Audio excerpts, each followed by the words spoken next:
മേഘങ്ങൾ നിലം തൊടുന്ന ഉയരത്തിൽ കാടിൻ്റെയും കാറ്റിൻ്റെയും ഇടയിൽ കാലം മറന്നൊരു സ്മൃതി പോലെ ഇന്നും നിശബ്ദമായി നിൽക്കുന്ന ഒരിടമുണ്ട്. അതാണ് കുട്ടിക്കാനത്തെ അമ്മച്ചിക്കൊട്ടാരം. തിരുവിതാംകൂറിൽ തായ്വഴി ഭരണകാലത്ത് റാണി പദവി രാജാവിൻ്റെ സഹോദരിക്കായിരുന്നു. രാജാവിൻ്റെ പത്നിക്ക് അമ്മച്ചി പദവിയും. അങ്ങനെയാണ് രാജാവിൻ്റെ പത്നി താമസിച്ചിരുന്ന ഈ വേനൽക്കാല വസതിക്ക് അമ്മച്ചിക്കൊട്ടാരം എന്ന പേര് വന്നത്. വിശാലമായ ദർബാർ ഹാളും മഹാരാജാവിൻ്റെ മന്ത്രമണ്ഡപവും കുതിരലായവും ഭൂഗർഭ പാതകളും കളിസ്ഥലവും കൽക്കുളവും ഒക്കെ കൊട്ടാരത്തിൻ്റെ ഭാഗമായി അന്ന് പണി കഴിപ്പിച്ചിരുന്നു. എന്നാൽ ഇന്ന് ഈ കൊട്ടാരം പൂർണ്ണമായും ജീർണാവസ്ഥയിലാണ് ഉള്ളത്.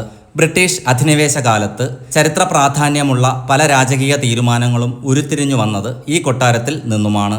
മഴക്കാലത്തെ നീണ്ട സന്ധ്യകൾ, തണുപ്പിൽ പൊതിഞ്ഞ രാവുകൾ, മലമുകളിലൂടെ ഒഴുകിയ പഴയകാല സംഭാഷണങ്ങൾ, അങ്ങനെ വാക്കുകളില്ലാതെ തന്നെ ഒരുപാട് കഥകൾ ഇവിടുത്തെ ചുവരുകൾ നമ്മോട് പറയുന്നു.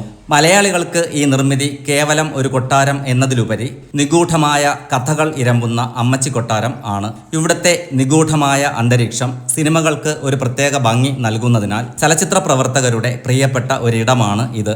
ചരിത്രശേഷിപ്പുകളും രാജകീയ ഭരണത്തിന്റെ സ്മരണകളും നിറഞ്ഞ ഈ പ്രദേശവും കൊട്ടാരവും ഇപ്പോൾ ബംഗളൂരു ആസ്ഥാനമായുള്ള ഒരു കമ്പനിയുടെ ഉടമസ്ഥതയിലാണ് ഉള്ളത്. കോട്ടയത്ത് നിന്നും കുമളി റൂട്ടിൽ പോകുമ്പോൾ കുട്ടിക്കാനം ജംഗ്ഷന് കുറച്ചു മാറിയാണ് ഈ കൊട്ടാരത്തിന്റെ സ്ഥാനം.